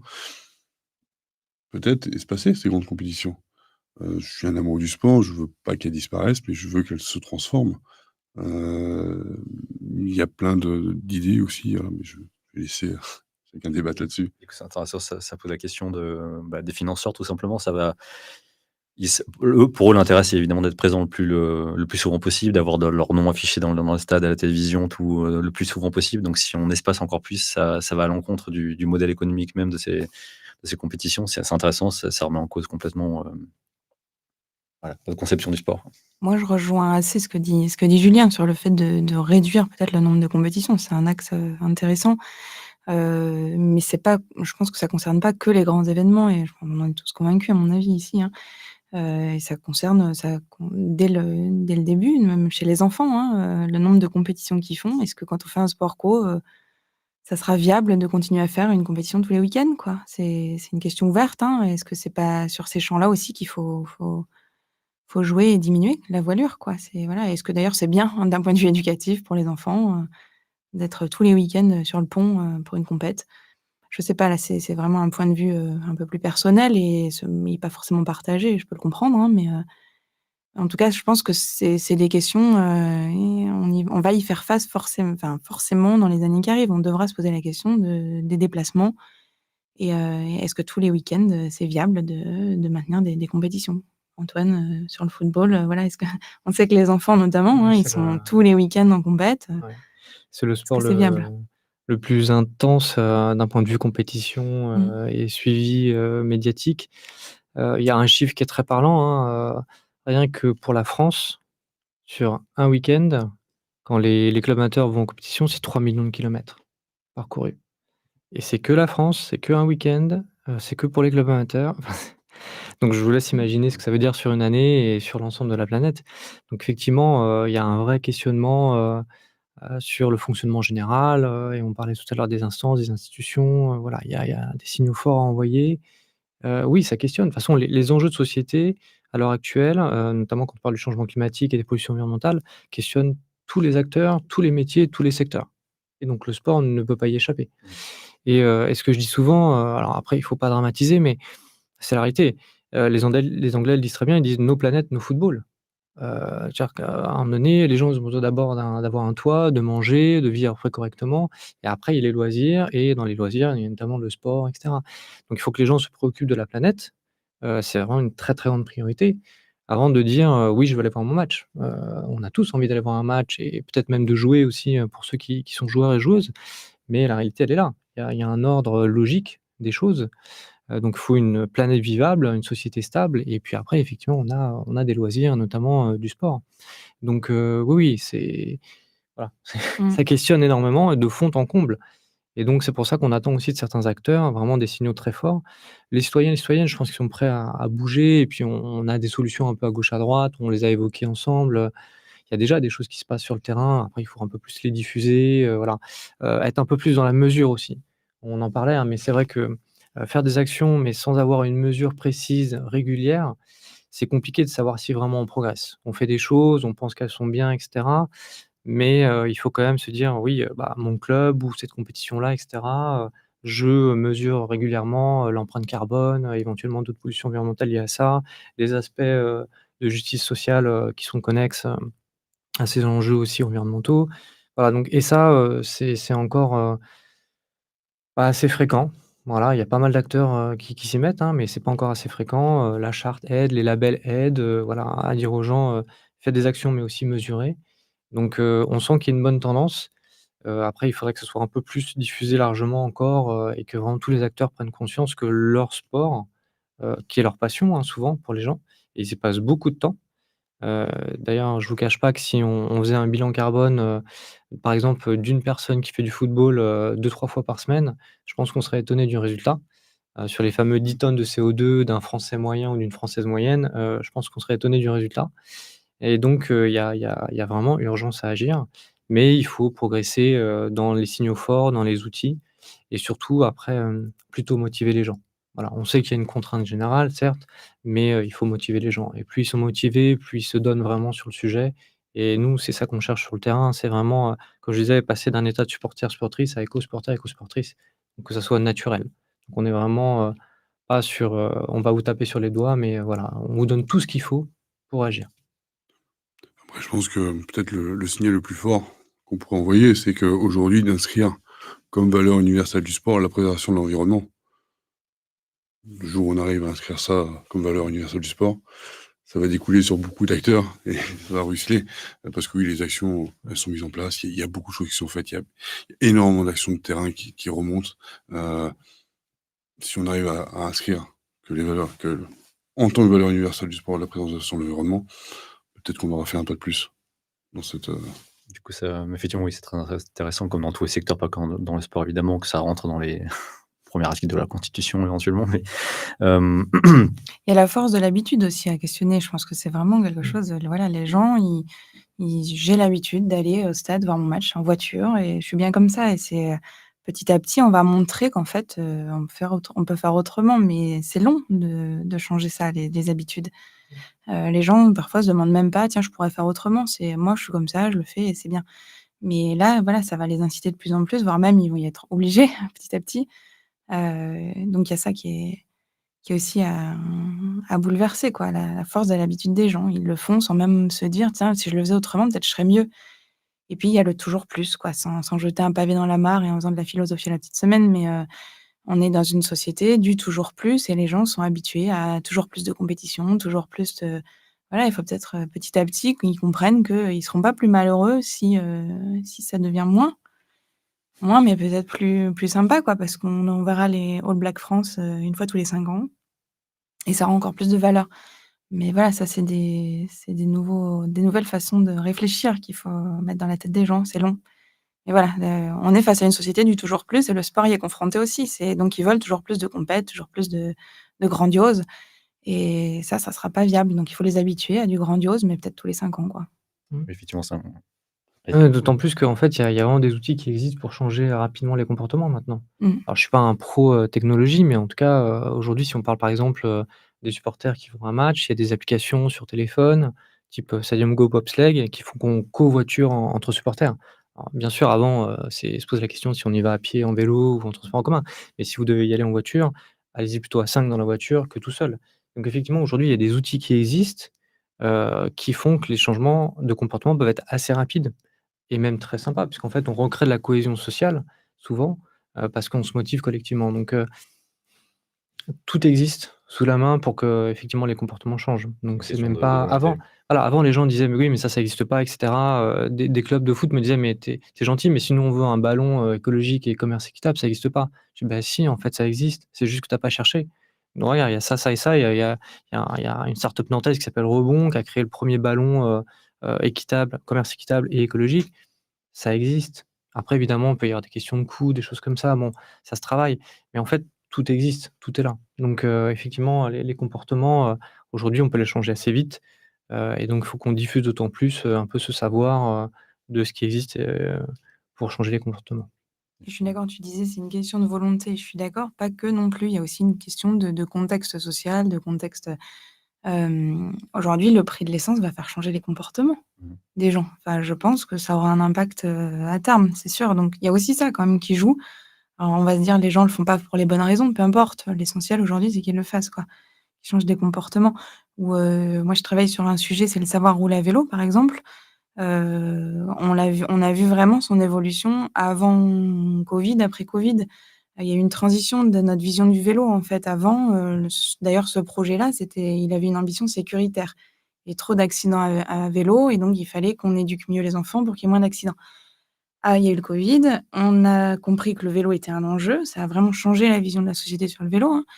Et aujourd'hui, nous, au ministère, le savoir rouler à vélo, on le traite plus de la même façon. Il a changé. Maintenant, il est dans le bureau du sport durable et on lui met une vraie connotation environnementale parce qu'on juge que le plus important aujourd'hui à travers ça, c'est vraiment l'impact, environnemental que ça aura à tous les enfants qui prendront leur vélo, pour aller à leurs activités plutôt que leur voiture ou leurs parents, qui les accompagneront plus en voiture mais feront que leurs enfants iront à vélo. Ce sera bon pour leur santé parce qu'ils seront plus actifs et on sait aujourd'hui tous les méfaits de la sédentarité. Et puis, ça sera bien pour l'environnement aussi et au niveau sécurité aussi. Donc on a vraiment vu cette transition aussi à travers d'un projet, nous qu'on menait, qui a fait sa transition écologique aussi, hein, finalement quelque part.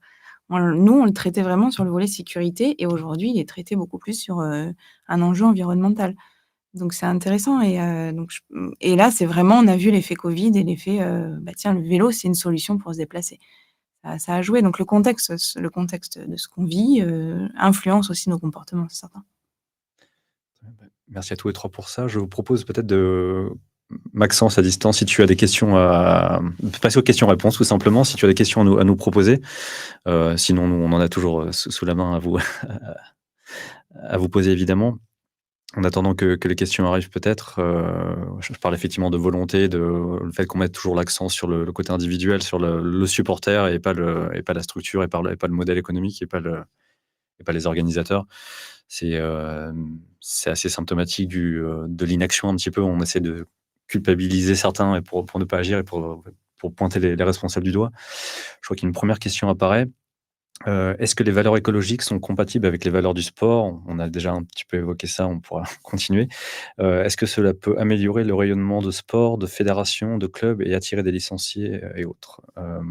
Voilà, est-ce que les valeurs peuvent attirer d'autres acteurs, valeurs écologiques peuvent attirer d'autres acteurs vers le sport, si j'ai bien compris la question? Je vais me lancer, oui, nous on l'a vu avec Fairplay, avec, certains acteurs comme je l'évoquais tout à l'heure, c'est que, hem, ça permet de trouver de nouveaux bénévoles, par exemple, pour les clubs amateurs, de nouveaux partenaires. On a des clubs qui ont signé des partenariats parce que justement ils s'engageaient et ils structuraient leur engagement. Hem, les collectivités, on l'a évoqué aussi, sont extrêmement attentives à ce que les clubs s'engagent, et accompagnent, les clubs dans ces engagements et dans cette transition. Hem Et aujourd'hui, peut-être que demain, l'étape d'après, c'est peut-être que les joueurs iront, pour les clubs pro, iront choisir tel ou tel club parce qu'il est engagé dans la transition ou non. Oui, je pense qu'aujourd'hui, le fait de s'afficher comme un sport durable devient désirable. Et ça, c'est aussi un point important. On n'est plus dans l'écologie punitive, on est aussi dans l'écologie de dire: «Bah, on fait les choses bien, on essaie de maximiser ce qu'on fait et de minimiser notre impact». Est-ce qu'il y a d'autres réactions peut-être? Pas ou d'autres questions évidemment à distance? Hem, pas pour l'instant. Si ça arrive petit à petit. tout cas, effectivement, oui, ça permet en attendant que les questions suivantes arrivent, ça permet comme tu disais, Julien, donc de sortir de ce, comment dire? De sortir des mêmes sphères, en tout cas, que le sport se démocratise de plus en plus en apportant joignant d'autres valeurs. On a remarqué effectivement qu'au niveau des clubs qui s'engageaient, professionnels ou amateurs, effectivement leur écosystème, les accompagne plus sur ces sujets-là.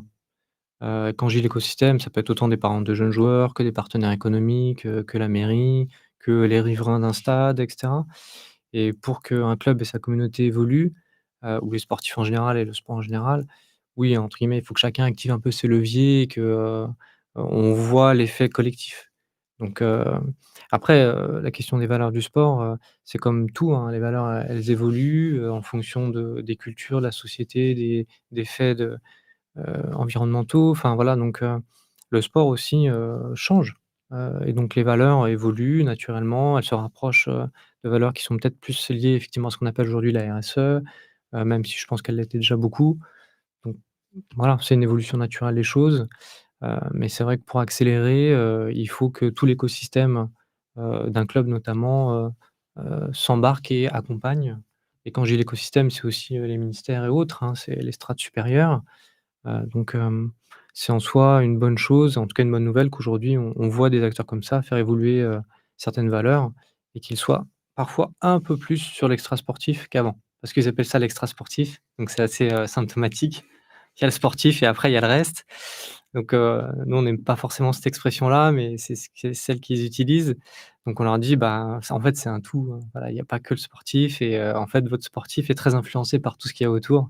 Et donc c'est pas que extra sportif, même si on parle de reporting extra-financier dans les entreprises et cetera. Bon, maintenant on parle, plutôt de reporting intégré, voilà, donc il y a une évolution aussi du langage, qu'on voit petit à petit, qui fait qu'on sait que ça commence à prendre, dans les communautés sportives. Et ça me fait penser ce côté, attractif effectivement, aujourd'hui, la transition écologique, ça peut même être un peu attractif. On a envie de le mettre en lumière, on a envie de le valoriser. Les gens d'ailleurs y accordent une importance. Et ça peut avoir parfois un côté un peu négatif et c'est là où il faut être vigilant, éduquer les gens, hein, c'est important sur leur comportement. Je prends un exemple, par exemple, il y avait eu un trophée, du chemin de grande randonnée préféré des Français. Donc c'était mis en avant et c'était super parce que ça valorise un territoire et puis ça encourage la pratique de randonnée des Français, découvrir, le sport de nature et cetera. Mais ça a eu un effet contre-productif, c'est-à-dire il y avait beaucoup trop de monde qui venait sur, c'était en l'occurrence à Belle-Île, beaucoup trop de gens qui venaient faire de la randonnée à Belle-Île du coup et donc Belle-Île, la collectivité notamment, a voulu, reculer là-dessus et faire en sorte qu'on communique pas trop sur ce trophée parce qu'ils commençaient à voir sur leur île, l'effet néfaste des bâtons de marche justement. Donc voilà, mettre en lumière, c'est très bien, mais voilà, faut pas non plus concentrer la population sur un seul site et l'abîmer.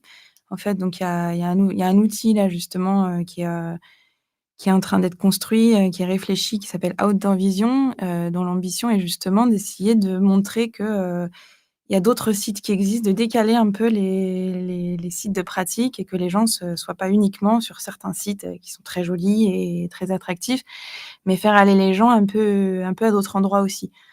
Donc après là, il y a l'enjeu de l'éducation, il faut pas qu'ils aillent, s'ils faisaient n'importe quoi sur ces sites, il faut pas qu'ils fassent n'importe quoi ailleurs. C'est pas la peine d'aller tout abîmer partout.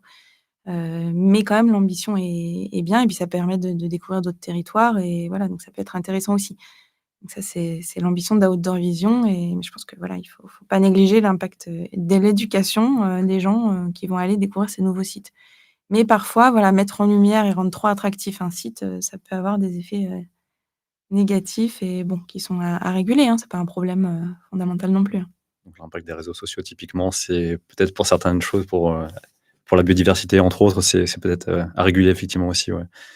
Donc ça, je vois qu'à travers toute ta réponse, Virginie, ça va dans les 2 sens, que nos pratiques, impactent, notre environnement, mais notre environnement, le changement climatique évidemment impacte aussi, et c'est le sens de la deuxième question, que le changement climatique impacte nos pratiques. Donc c'est voilà, est-ce que le changement climatique et son impact météo peut avoir un impact sur la pratique du sport amateur et professionnel? Bon, évidemment que oui. Je vous laisse peut-être, rebondir là-dessus. Oui, bah, sur les chiffres du WWF, à plus de degrés, c'est 24 jours de pratique en moins par an. À plus 4 degrés, c'est 66 jours de pratique en moins par an. Voilà. Suffisamment parlant. Ouais, je crois qu'il y a pas besoin Enfin, d'aller ouais, même nous, enfin, déjà les étés là, hein, dans les épisodes de canicule, il y a pas mal d'arrêtés préfectoraux pour interdire, certaines pratiques, certaines compétitions, quand il fait trop chaud, quoi. Donc ça a déjà un impact aujourd'hui, hein, ça a un et il y a impact, une adaptation. moi j'ai fait 17 ans de rugby pro, j'ai rarement eu des water breaks, pour dire jamais. Mmh. Aujourd'hui, les water breaks, que ce soit le match de foot, de rugby ou autre, on en voit régulièrement. Ça commence à enfin, ça me pose question. C'est qu'aujourd'hui, on sait qu'à plus de 32°, ça commence à devenir dangereux pour la santé des sportifs, de faire du sport, amateur ou professionnel. Donc ouais, il y a déjà un impact. Aujourd'hui, il y a déjà un impact. Et la coupe du monde de rugby a commencé sous la canicule et finira certainement avec une toute autre météo. C'est criant de vérité. Ouais, tout à fait, ouais. Donc ça implique vraiment de repenser de façon plus macro, effectivement, tout ça et c'est aussi le sens, effectivement, la question suivante sur le sponsoring, on l'a un petit peu abordé tout à l'heure et la publicité, de revoir le modèle de ces compétitions peut-être, de mieux choisir ses financeurs, en tout cas d'en refuser certains. On a tous en tête l'exemple de Total, je sais que vous en aviez discuté, Julien, dans des débats récemment, mais on parle pas forcément non plus d'une autre banque assez connue qui finance le rugby de façon générale et qui a tout autant d'impact ou donc voilà, l'idée, le sens de cette question, choisir ses financeurs pour véhiculer les bonnes valeurs. Donc ça nécessite évidemment une remise en cause complète. Est-ce que le sport est prêt à se remettre en cause? Parce que c'est de sa survie qui en dépend, quoi. C'est des c'est une question compliquée parce que, ça veut dire revoir le modèle économique de ces grands événements aujourd'hui. Si on parle de ces grands événements, c'est revoir totalement le modèle économique.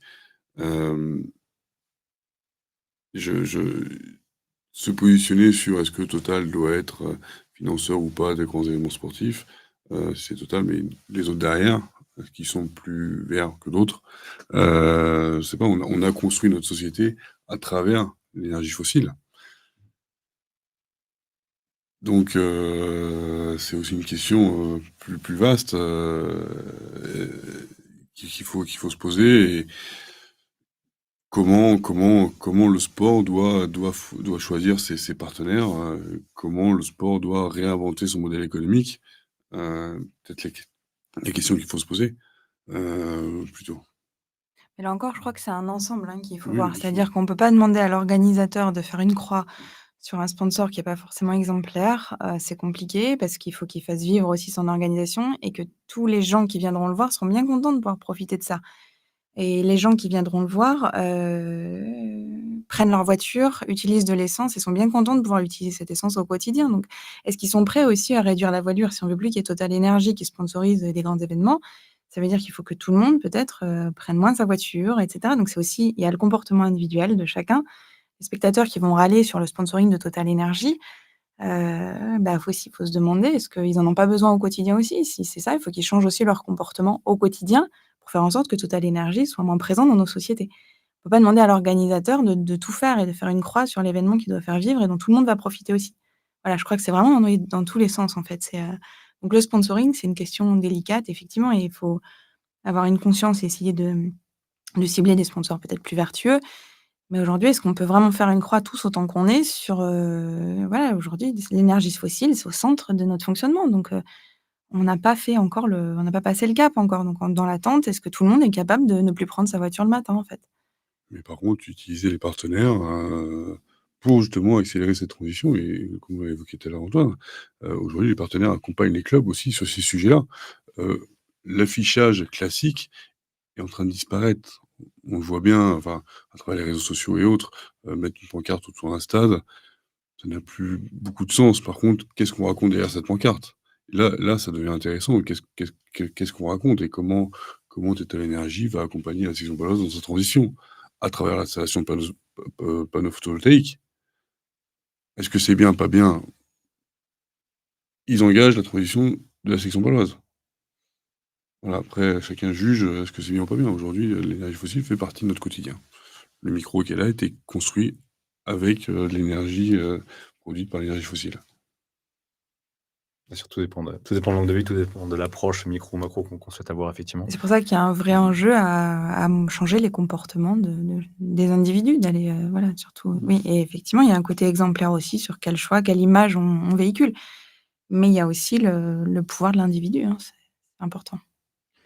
À minima, les sponsors doivent être aussi dans la même révolution que les autres acteurs et ces sponsors sont souvent des prestataires, alimentation, équipement et cetera et donc eux aussi doivent repenser leur modèle économique.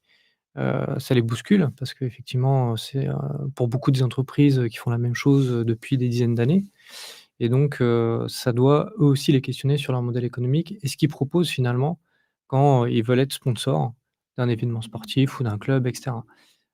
Et donc c'est vrai que, quand on parle d'alimentation, équipement sportif ou autre, bah, c'est un peu le quotidien, des clubs, des matchs, des compétitions donc ça prend une part importante dans ce que va vivre aussi, le fan qui vient dans un événement.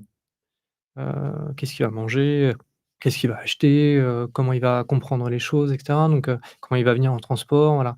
Donc eux aussi doivent vivre une vraie révolution, et c'est pas que le sport en lui-même, c'est aussi, ses prestataires, ses fournisseurs qui ont vraiment un levier fort sur, bah, «l'évolution», entre guillemets, en tout cas l'impact, si on parle d'empreinte carbone, l'impact carbone de l'alimentation, des équipements et cetera. Enfin voilà donc facile à dire, pas simple à faire, voilà, j'en suis très conscient. Oui. Il y a une charte qui est sortie des sponsors, qui doivent devenir plus éco-responsables, il y a des signataires, voilà, il y a des choses qui évoluent mais vas-y, tu voulais Non, mais rebondir. ces grands sponsors, mécènes du sport, ont aussi des obligations, réglementaires de transition, de rapport extra-financier, comme on l'a pu évoquer. Donc eux aussi, ils sont aussi en train de muter petit à petit. Alors, la mue est trop en retard ou trop lente ou il y a juge, voilà, mais il y a aussi ces sponsors qui sont en train de s'engager dans cette transition. Donc c'est un tout qui est en mouvement, hein, on le voit bien. Oui, c'est une transformation collective qui est nécessaire, oui. Ouais. Si on prend juste d'un point de vue économique, il y a des études très précises qui montrent que les entreprises qui sont souvent sponsors des événements, ont des évolutions de bourse, qui sont positives quand elles intègrent la RSE dans leurs activités. Voilà. Elles sont, moins sensibles aux variations des bourses, au crash boursier et autres. Donc parce qu'en fait, elles repensent leur stratégie, elles repensent leur modèle économique, et donc ne serait-ce que s'il fallait convaincre d'un point de vue économique, ces sponsors-là, ces partenaires-là, c'est aussi de leur survie à eux dont il est question, pas juste, leur lien avec le sport. Donc voilà, elles ont tout intérêt et c'est pour ça que la RSE est née il y a 20-30 ans d'abord dans les entreprises, que la notion de développement durable est née plutôt du côté des instances politiques et que ça se rejoint sur beaucoup de choses. Mais voilà, d'un point de vue, très pragmatique et d'un point de vue purement économique, elles ont tout intérêt, ces entreprises partenaires à faire évoluer leur modèle économique et ce qu'elles proposent, même si elles sont pas liées au sport. Donc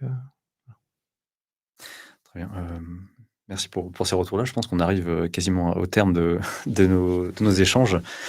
Vous voyez à l'écran, il y a un QR code justement pour nous, on est l'association pour la transition bas carbone. Comme vous le savez peut-être, on porte l'outil et la méthode du bilan carbone et donc cet événement fait partie de notre bilan carbone. Donc à distance, je vous invite à scanner le QR code qui est sur la slide et il y a 2-3 questions sur la façon dont vous aurez suivi l'événement. Ça nous permettra, nous, d'estimer les émissions de cet événement. Donc merci de prendre le temps, de prendre 2-3 minutes pour y répondre, ça ira très vite. Je vois qu'il y a d'autres questions qui sont arrivées. N'hésitez pas ensuite, on va remettre la slide peut-être avant celle-ci, la slide de nos intervenants où vous avez leur mail de contact. N'hésitez pas à leur poser les questions que vous souhaitez leur poser tout simplement. On mettra à la fin quand la vidéo sera publiée, on mettra les liens et tous les projets, tous les outils de nos intervenants en description de la vidéo, du replay sur les plateformes. Donc n'hésitez pas à les consulter non plus. Et enfin, effectivement, on est porteur aussi d'un autre outil. Voilà, je mets en avant un autre outil de l'association pour la transition bas carbone, c'est Nos Gestes Climat. On parlait d'empreinte carbone tout à l'heure, donc c'est pour calculer votre empreinte carbone individuelle en une dizaine de minutes. Scannez le QR code à nouveau et n'hésitez pas donc à le faire et à vous comparer aussi avec vos amis, avec votre entourage. C'est une bonne façon de passer à l'action. Merci à tous, merci à tous les 3, merci à vous à distance et on se retrouve en décembre pour notre prochaine table ronde. Merci à tous et à bientôt. Merci.